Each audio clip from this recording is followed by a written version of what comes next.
Hey, shalom, shalom, shalom, brothers and sisters. This is your brother Kazakia, and I am going to do a very quick comment on something that someone shared with me on yesterday on the Shabbat after I had posted a video. And Omar Tabo, it's funny that this brother, people say, give the brother a chance, give the brother a chance. The brother, he's still learning. But he did a lesson called, in a segment of the lesson called the law being disannulled. And what he tried to do was, like most Christians do, which basically shows his Christianity, because that's a doctrine from Christianity. And he used Hebrews chapter 7 to try to say that the whole law was annulled. So what I want to do is, real briefly, I'm going to show you something on my iPad. See if I can do this here. Oh, I can't do it. I had to change it around. I don't know how I can do it. But okay, anyway, I'll read it since I can't pull it up. If you look at and sometimes this is a little frustrating because people's trying to teach people and they are misrepresenting even the so-called New Testament that they think they are so strong on.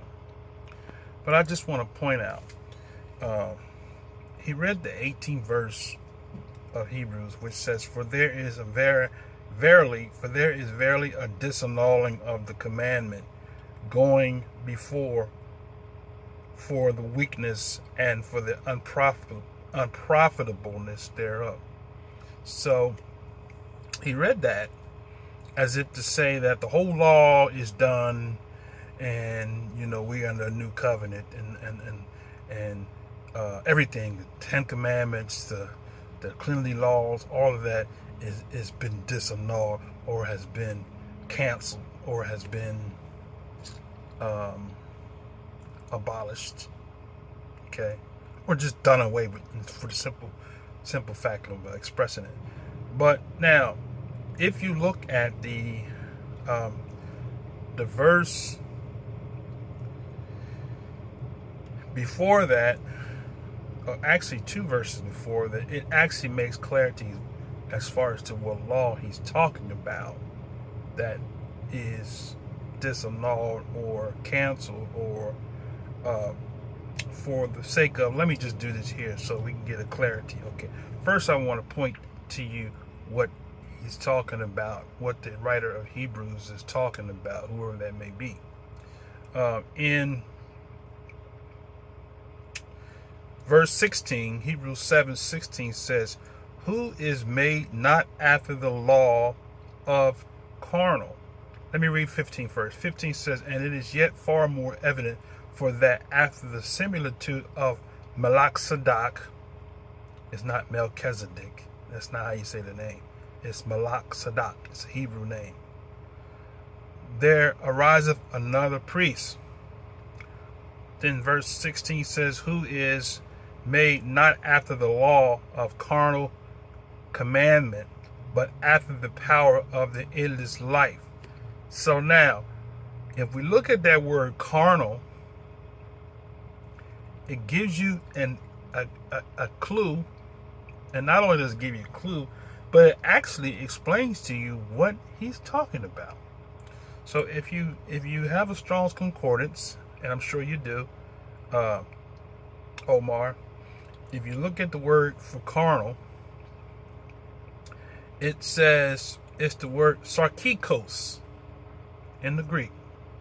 I know you're strong on the Greek, so I'm gonna give it to you from the Greek.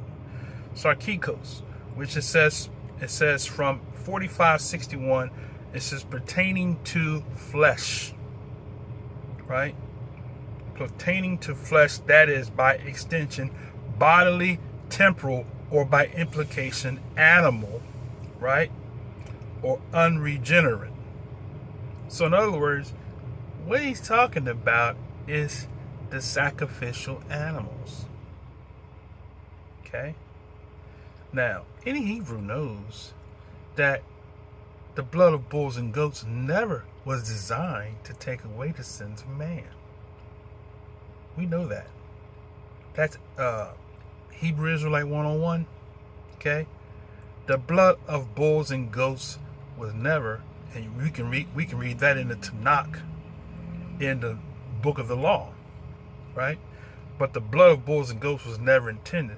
So this commandment that he's talking about, when he said carnal, he's talking about a fleshly commandment. The law, it says in Psalms, is spiritual. Even Paul himself said it in one of his epistles that the law was spiritual. So when he says the carnal commandment, he's not talking about the commandments as pertaining to the cleanly commandments, the dietary laws, the feast days, and all the laws that pertains to how we are to govern ourselves. He's not talking about that. Those laws are not carnal. Those laws are spiritual. The carnal law, as I stated and as I pointed out, is the law of animal sacrifices. It says carnal laws, okay? Now, or carnal commandment, which is the word entole in the Greek, which means an injunction, right? So that was the law that was added, right? The law of animal sacrifices that was added. And the reason why that was added, if you go back to Exodus 19, when the Most High, Israel wasn't supposed to have priesthood for them. We were supposed to be the priesthood. And that is the actual priesthood of the Malach Sadak order, which is where Israel are the priests to the other nations. Okay? So, if we look at this properly, we'll see he's not talking about the whole law in its totality. He's only simply talking about the law as pertaining to the sacrifices of animals. So, if you look at that from that perspective, then you will understand why he said, but after the power of the endless life, right? Because animals die, right? The Messiah died but resurrected. He is alive and he is life, right? So prayerfully, that will clear up something. A whole hour video of teaching about the whole law being disannulled is debunked in under 10 minutes by just pointing out that the carnal law has nothing to do with obeying the Most High. It has to do with the animal sacrifices, the law that was added. Okay?